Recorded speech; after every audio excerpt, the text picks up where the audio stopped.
Hello everyone, I heartily welcome to all of you in our today's class of AC generator. आज हम AC generator को discuss करेंगे details में। चलिए शुरू करते हैं कि AC जनरेटर जो है वो कौन से प्रिंसिपल पे वर्क करता है, कौन सी एनर्जी को कौन सी एनर्जी में ट्रांसफर करता है।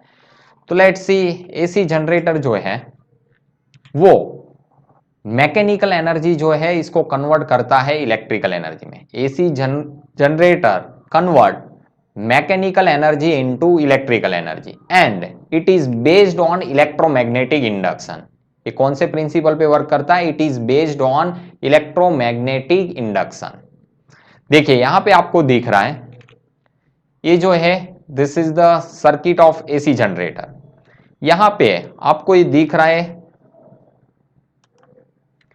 ये जो हैंडल है, ये जो हैंडल, इसको अगर हम घुमाते हैं, ठीक है, तो यहां पे जो कॉइल है, ये हैंडल है, देखो यहां पे ये हैंडल है और एक कॉइल है। जब हम हैंडल को घुमाते हैं तो इसके साथ ये जो कॉइल है, रेक्टेंगुलर फ्रेम ऑफ कॉइल, वो भी रोटेट होती है, ठीक है, जिसकी वजह से क्या होता है, ये जो कॉइल है इसके साथ जुड़ने वाला मैग्नेटिक फील्ड टाइम के साथ वेरी करता है।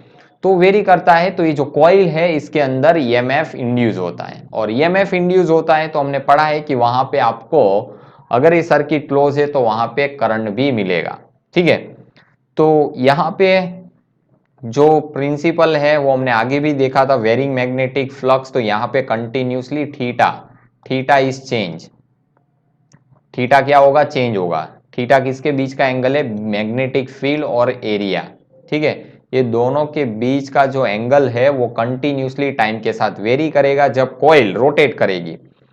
तो इसकी वजह से कॉइल के साथ वेरिंग मैग्नेटिक फील्ड लिंक होता है और इसकी वजह से वहां पे इंड्यूस ईएमएफ बनता है अकॉर्डिंग टू फैराडेस लॉ। चलिए अब हम आगे देखते हैं कि ये जो हैंडल है, मेन इसकी जो एक्सिस होती है, कॉमन एक्सिस, देखो ये कहां से पास हो रही है? ये हैंडल से कॉइल फिर है स्लीव। तो ये जो एक्सिस, ये दोनों को, कॉइल और हैंडल दोनों कनेक्टेड है। अगर हम हैंडल को घुमाते तो कॉइल भी रोटेट करती है। तो हमारा जो मेन काम होता है इसमें हमें कॉइल को घुमाना है। तो कॉइल को हम घुमाएंगे तो हमें क्या मिलेगा? एसी करंट मिलता है। हम इस तरह से एसी करंट एसी करंट जो है इसका हम प्रोडक्शन कर सकते हैं। अब इसको प्रोडक्शन करने के लिए हमें ये कॉइल को घुमाना है। तो कॉइल को घुमाने के लिए हमारे पास डिफरेंट डिफरेंट मेथड है कि कोई हम पानी को ऊपर स्टोर करते हैं, ठीक है, हाइट पे, और फिर वहां पे एक चक्का रख देते हैं, वो घूमता है तो कॉइल भी रोटेट होगी जिसकी वजह से हमें एसी करंट मिलेगा। फिर दूसरा हम स्टीम बनाते हैं, वो न्यूक्लियर रेडियोएक्टिव एलिमेंट से भी बना सकते हैं जिसको बोलते हैं न्यूक्लियर पावर प्लांट।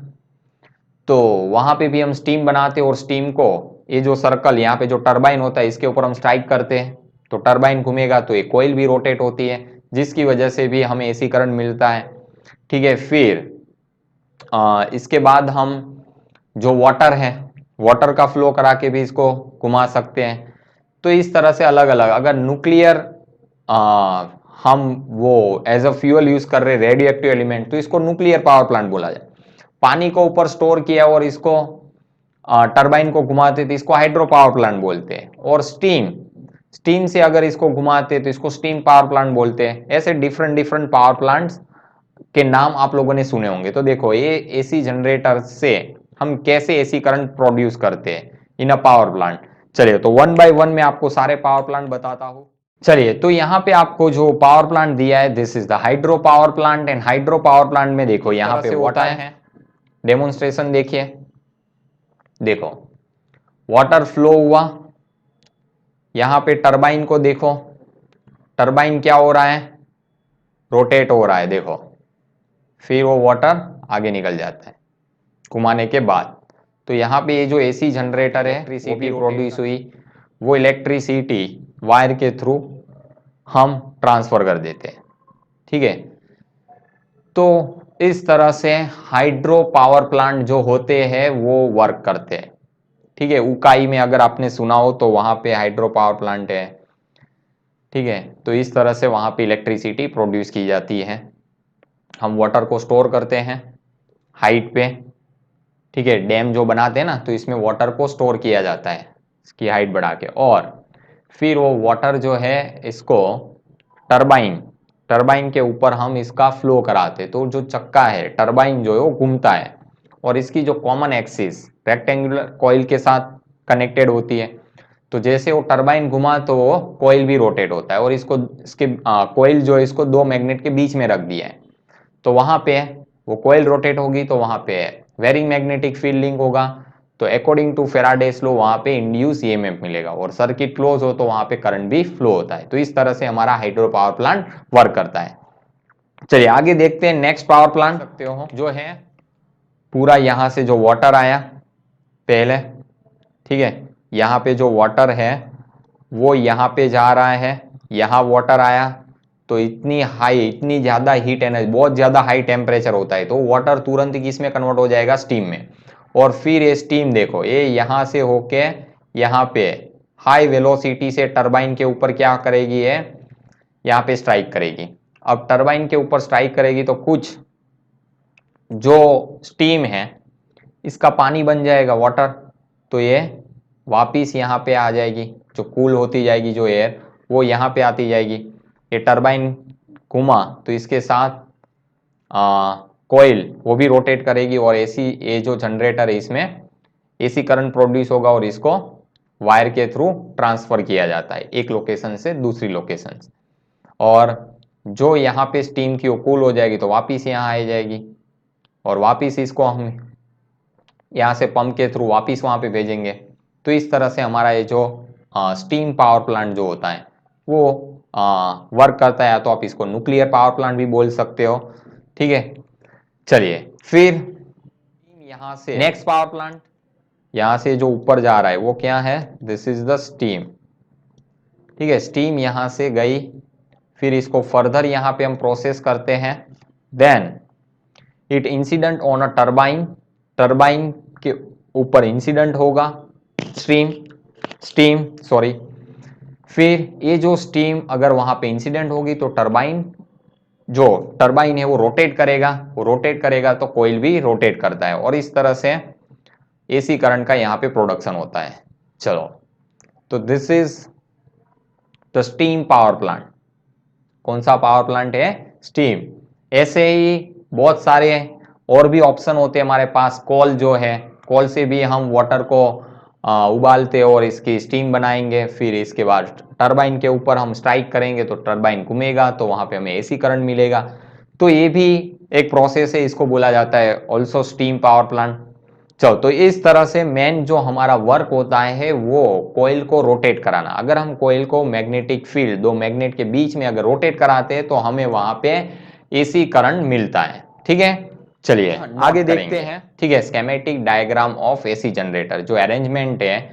ठीक है, यहाँ पे एसी जनरेटर की जो सर्किट है इसमें किस तरह से अरेंजमेंट किया जाता है, तो देखो फर्स्ट आपको दिख रहा है यहाँ पे दो बार मैग्नेट, एक नॉर्थ पोल और एक साउथ पोल, वो दोनों के बीच में एक रेक्टेंगुलर शेप कॉइल रखा है। ठीक है, इसको आर्मेचर बोला जाता है।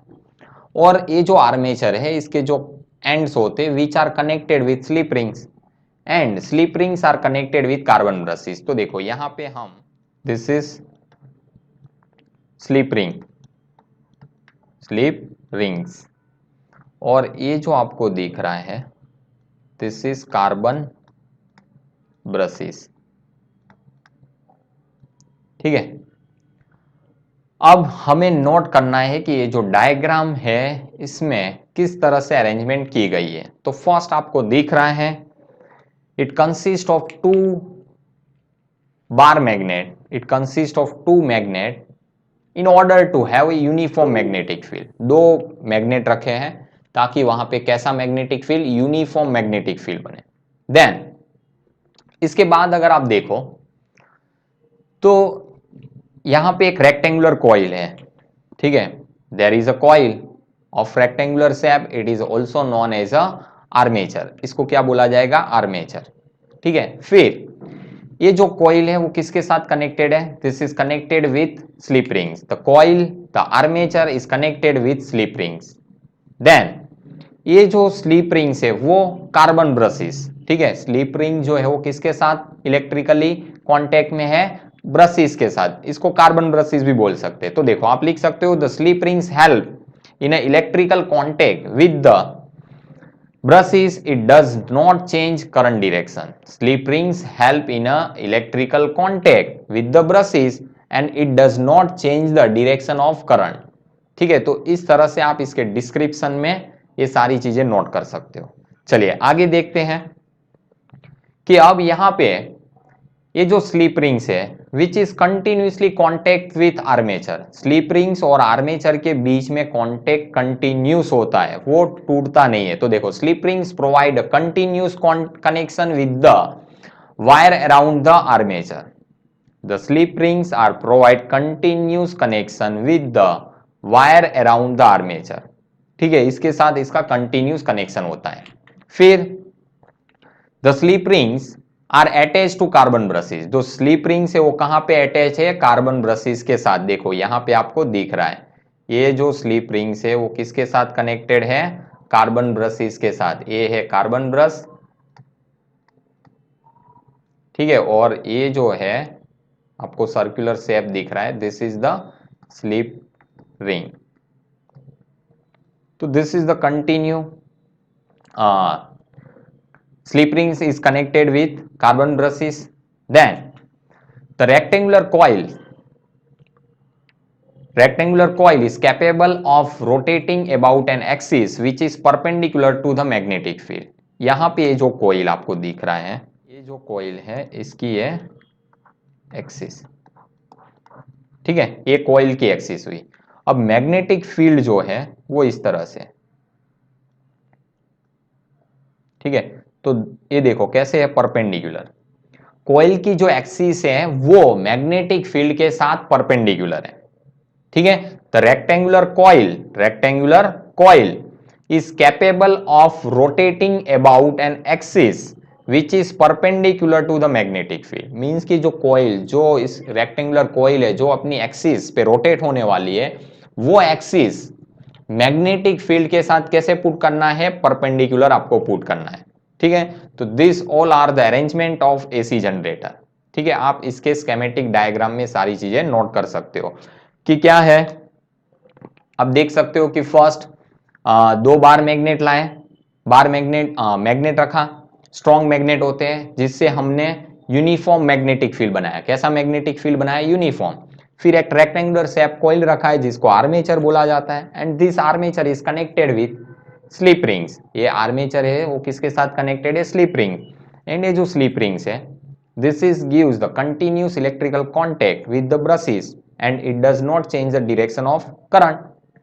Then the slip rings provide continuous connection with the wire of armature. ठीक है, इसका कंटिन्यूस कनेक्शन होता है। स्लिप रिंग्स जो है वो कंटिन्यूसली किसके साथ कनेक्टेड होती है? आर्मेचर के साथ। And the slip rings are connected with the carbon brushes and the rectangular coil is capable of rotating about an axis which is perpendicular to the magnetic field। ठीक है, चलो तो ये सारी चीजें आप नोट कर सकते हो। अब हम इसका वर्किंग, कि ये जो एसी जनरेटर है वो वर्क कैसे करता है, वर्किंग ऑफ एसी जनरेटर। चलिए वर्किंग ऑफ एसी जनरेटर समझने के लिए पहले मैं आपको यहां पे इसका डायग्राम ड्रॉ कर देता हूं ताकि आपको अच्छे से समझ में आए। चलिए तो फर्स्ट में यहां पे ये दो मैग्नेट रखे होते हैं, this is north pole and this is south pole. चलो यहां पे मैग्नेटिक फील्ड आप बता सकते हो, this is the direction of magnetic field, ठीक है, नॉर्थ टू साउथ। और यहां पे एक रेक्टेंगुलर शेप कॉइल रखा है। अब यहां पे एक स्लिप रिंग्स और एक स्लिप रिंग्स इधर, और ये जो है कार्बन ब्रश, ये क्या है? This is the carbon brushes.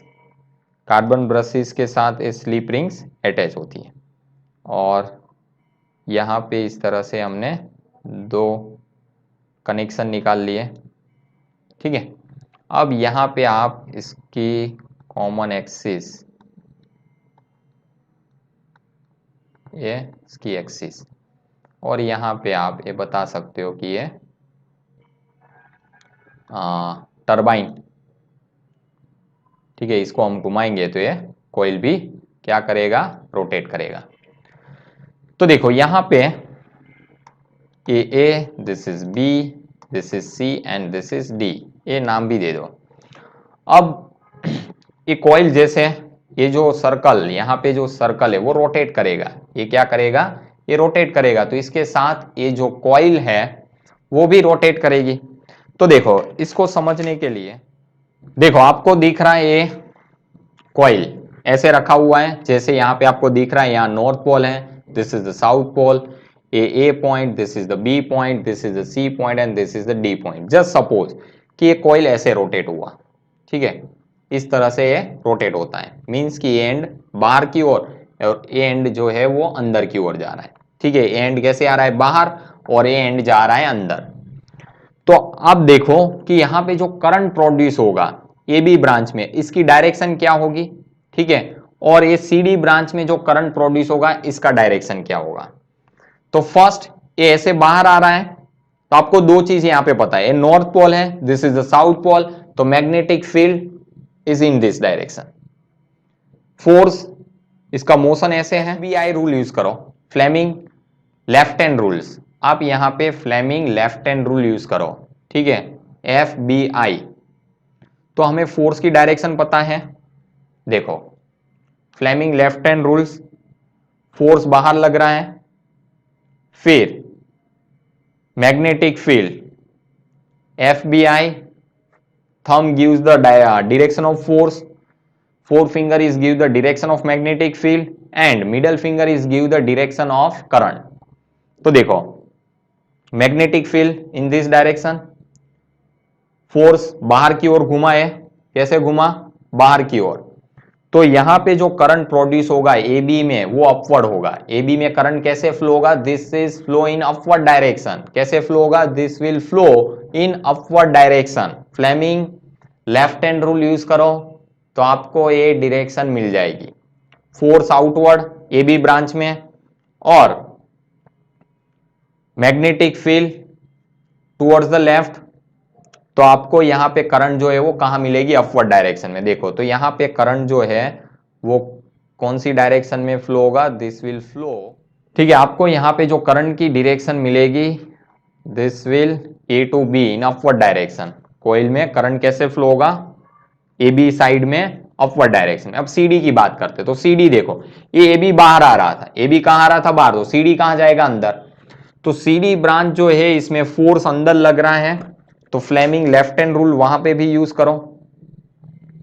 चलो फोर्स अंदर, मैग्नेटिक फील्ड ऐसे देखो, करंट कहां जा रहा है, डाउनवर्ड, करंट किधर जा रहा है, this will flow in a downward direction, CD में करंट डाउनवर्ड है, मैग्नेटिक फील्ड ऐसे है, करंट देखो डाउनवर्ड, फोर्स कहां लग रहा है, सीडी पे अंदर, इस पे बाहर लग रहा था ये अंदर, ठीक है, तो सीडी जो ब्रांच है इसमें आप देखो सीडी साइड में करंट की डायरेक्शन होगी डाउनवर्ड, सीडी साइड में करंट कैसे फ्लो होगा, डाउनवर्ड, ठीक है।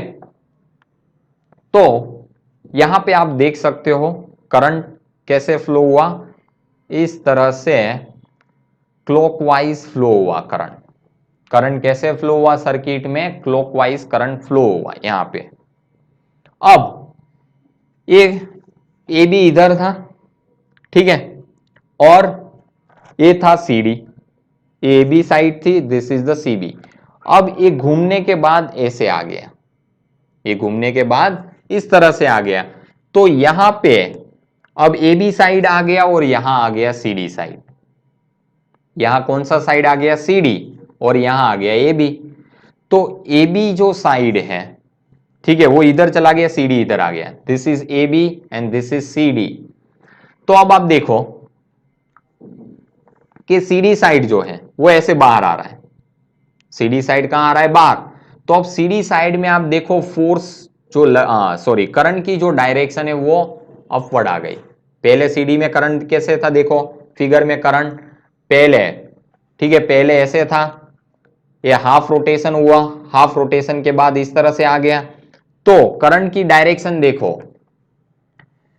तो जब सीडी यहां था तो करंट डाउनवर्ड था, अब सीडी इधर आ गया तो करंट देखो, सीडी यहां आ गया तो करंट देखो, मैग्नेटिक फील्ड की ये डायरेक्शन, करंट देखो अपवर्ड, करंट कैसे आ गया, अपवर्ड डायरेक्शन। तो सीडी ब्रांच में पहले करंट आपके सामने फिगर है, उसमें देखो पहले करंट डाउनवर्ड था, after half rotation what happen, current flow in upward direction, current ने देखो अपनी डायरेक्शन चेंज कर दी, अब करंट ऐसे जा रहा है सीडी में। और एबी में देखो तो एबी साइड अंदर जा रही है, तो वहां पे मैग्नेटिक फील्ड ऐसे, एबी ब्रांच यहां एबी साइड, तो इस पे फोर्स अंदर की ओर, तो करंट कहां फ्लो होगा, डाउनवर्ड डायरेक्शन। तो आफ्टर हाफ रोटेशन के बाद व्हाट हैपन कि ये जो करंट है वो एंटी क्लॉकवाइज फ्लो होगा। कैसे फ्लो होगा, एंटी क्लॉकवाइज फ्लो होगा। ठीक है, तो इस तरह से ये जो यहां पे करंट की डायरेक्शन एवरी हाफ रोटेशन के बाद चेंज होता है। ठीक है, इसीलिए ये जो करंट यहां पे प्रोड्यूस होता है इसको बोला जाता है अल्टरनेटिंग करंट। ठीक है, जो कंटिन्यूसली टाइम के साथ वेरी करता है। ठीक है, चलिए अब इसका वर्किंग देखते हैं कि हमने इसको घुमाया तो ये सारी प्रोसीजर होती है। ठीक है, जिसकी वजह से वहां पे क्या प्रोड्यूस होता है, इंड्यूस ईएमएफ बनता है due to varying magnetic field, and circuit close होती है तो वहां पे करंट भी फ्लो होता है। When the armature is rotate between the two poles of magnet upon an axis perpendicular to magnetic field, the flux linkage with this armature is continuously changed. Due to this, an EMF is induced in the armature. चलिए फिर इसके बाद क्या होता है, coil is rotating with angular speed omega, जो coil rotate कर रही है इसकी कुछ angular speed होती है omega, therefore its angular displacement at any time is, ठीक है आप लोगों ने पढ़ा होगा, theta by T, this is what, this is omega. अब omega is what, theta is what, this is the omega into T. ठीक है, तो coil is rotating with angular speed omega, therefore the angular displacement at any time this is theta is equal to omega T. चलिए फिर अब देख सकते हो कि magnetic flux link with this armature is flux is equal to N A B cos theta होता है। ठीक है, नंबर ऑफ टर्न्स कोइल के एन है, एरिया ऑफ द कोइल ए है, तो वहां पे जो फ्लक्स लिंक होता है इसका फॉर्मूला होता है N A B cos theta. अब थीटा की जगह पे आप ओमेगा टी भी लिख सकते हो, तो फ्लक्स हो जाएगा this is N A B cos omega T, this is the flux link with this coil. और वो फ्लक्स जो है वो देखो वो कंटिन्यूसली टाइम के साथ वेरी कर रहा है। ठीक है, तो ये मैग्नेटिक फ्लक्स का फॉर्मूला भी आ गया, this is the formula of magnetic flux. आपको कोई भी टी इंस्टेंट पे क्या फाइंड करना है, मैग्नेटिक फ्लक्स फाइंड करना हो तो आप ये फॉर्मूला से फाइंड कर सकते हो।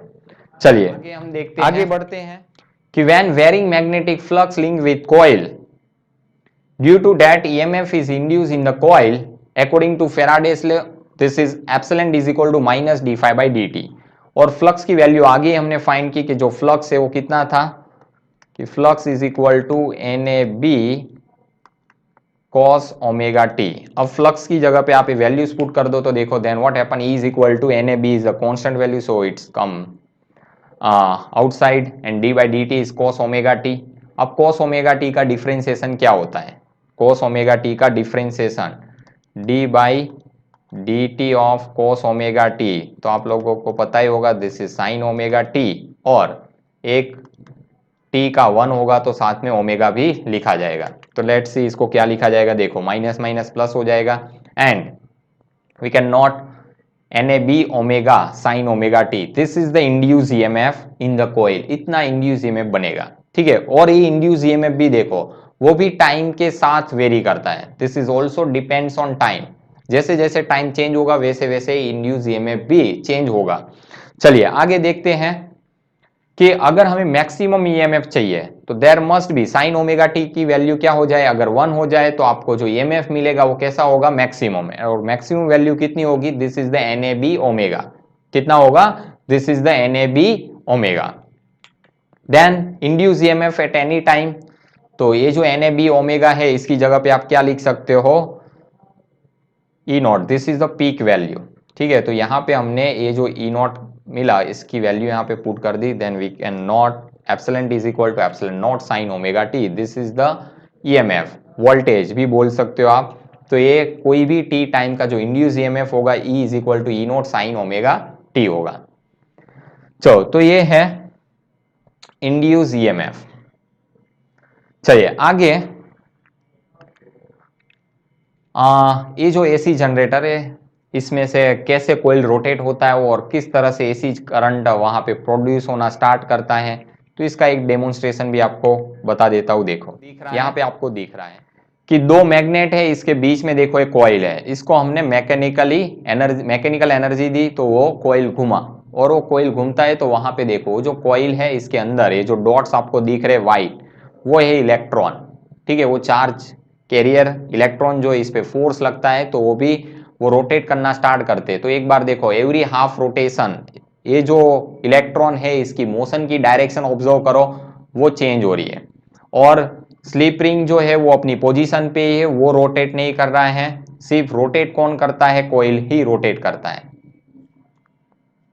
देखो आपको अच्छे से यहाँ पे ऑब्जर्व कर सकते हो कि किस तरह से ये जो AC जनरेटर है इसमें कॉइल रोटेट होता है, जिसकी वजह से हमें करंट करते पहले। चलिए आगे बढ़ते हैं। आगे आपको दिया हुआ है, देखो यहाँ पे आपको एक डायग्राम दिया है। पहले तो हमने जो यहाँ पे पढ़ा कि जो इंड्यूस EMF है, जो इंड्यूस EMF है ये क्या है, this is E is equal to E naught sine omega t, और जो फ्लक्स है वो है NAB कॉस ओमेगा टी, दोनों टाइम के साथ वेरी कर रहे हैं। तो बहुत ध्यान से देखना, पहली कंडीशन में आपको दिया है कि जो मैग्नेट का नॉर्थ पोल इधर है, साउथ पोल है। ठीक है, तो दोनों के बीच में जो एंगल बन रहा है, अब देखोगे तो यहां पे आपको दिखेगा क्लियरली कि ये जो मैग्नेटिक फील्ड है वो ऐसे है फर्स्ट पोजीशन में, और ये मैग्नेटिक फील्ड कोइल ऐसे रखा हुआ है। देखो कोइल आपको दिख रहा है, कोइल ऐसे है, कोइल इस तरह से रखा है, तो इसका एरिया वेक्टर वो भी ये डायरेक्शन में। मैग्नेटिक फील्ड देखो नॉर्थ और साउथ, तो मैग्नेटिक फील्ड की ये डायरेक्शन, एरिया वेक्टर की भी सेम डायरेक्शन। तो देखो यहां पे एरिया वेक्टर भी सेम डायरेक्शन में, तो यहां पे थीटा जो है दोनों के बीच में जीरो है। थीटा कितना है, दोनों के बीच में जीरो है। तो अगर थीटा जीरो है तो आपको यहां पे क्लियरली दिख रहा है कि ये जो इंड्यूस EMF और फ्लक्स दोनों का फॉर्मूला देखो आप, फ्लक्स और इंड्यूस EMF। तो फर्स्ट केस में जब थीटा जीरो है, ठीक है, तो इंड्यूस EMF आपको मिलेगा जीरो, क्योंकि साइन जीरो क्या होता है, जीरो होता है। और फ्लक्स जो है वो आपको मैक्सिमम मिलेगा, दिस इज NAB। कितना मिलेगा आपको flux, NAB, this is the maximum value. ठीक है, चलिए फिर इसके बाद सेकंड पोजीशन अगर आप देखो तो कॉइल ऐसे था, वो रोटेट होके ऐसे हो गया, तो मैग्नेटिक फील्ड स्टिल ऐसे, एरिया वेक्टर अपवर्ड डायरेक्शन में। एरिया वेक्टर देखो कहाँ है, it is in upward direction. दोनों के बीच का एंगल देखो 90 डिग्री। देखो यहाँ पे आपको दिख रहा है ये कोइल का एरिया वेक्टर अपवर्ड डायरेक्शन में, मैग्नेटिक फील्ड ऐसे है, तो दोनों के बीच का जो एंगल है वो कितना होगा, 90 डिग्री। कितना होगा, 90। तो थीटा 90 है, तो देखो इंड्यूस EMF E नॉट हो जाएगा, और E not means NAB omega, जो इसकी वैल्यू होती है। अब फ्लक्स देखो तो फ्लक्स का फॉर्मूला है कॉस ओमेगा टी, तो कॉस 90 होता है जीरो, तो फ्लक्स आपका जीरो हो जाएगा। तो देखो यहाँ पे 90 पे देखो आपको EMF, एक किसका ग्राफ दिया है, EMF का। ठीक है, एक किसका ग्राफ है, EMF का ग्राफ है। तो यहाँ पे 90 पे आपको E जो है वो कैसा मिल रहा है, मैक्सिमम। ठीक है, ये इसकी E नॉट वैल्यू, तो इस तरह से EMF मैक्सिमम मिलेगा। चलिए, और अगर मैं यहाँ पे इसका डायग्राम बनाऊं फ्लक्स का, तो फ्लक्स का डायग्राम इस तरह से बनेगा। ठीक है, ये जो डॉटेड लाइन मैंने व्हाइट कलर से ड्रॉ किया है वो है flux, magnetic flux. Magnetic flux देखो T इज इक्वल थीटा 0 था तो मैग्नेटिक फ्लक्स क्या था, मैक्सिमम। मैग्नेटिक फ्लक्स कैसा है, मैक्सिमम, और ईएमएफ जो है वो 0 है। जब थीटा 90 हुआ तो ईएमएफ मैक्सिमम हो गया, ईएमएफ कैसा हो गया, मैक्सिमम, बट फ्लक्स क्या हो गया, 0। तो देखो 90 पे फ्लक्स 0 और ईएमएफ मैक्सिमम है। चलिए फिर इसके बाद एक कॉइल ऐसे था, अब हमने इसको ऐसे कर दिया, ठीक है, 180 डिग्री पे। तो मैग्नेटिक फील्ड की ये डायरेक्शन है, एरिया वेक्टर ऐसे आ गया, तो अब ये दोनों के बीच का एंगल हो गया 180। तो देखो थर्ड केस में थीटा कितना हो गया, दिस इज द 180 डिग्री। तो 180, तो ईएमएफ क्या हो जाएगा, साइन 180 0 होता है, और फ्लक्स वो मैक्सिमम हो जाएगा, cos 180 माइनस होता है, तो फ्लक्स हो जाएगा आपका माइनस NBA।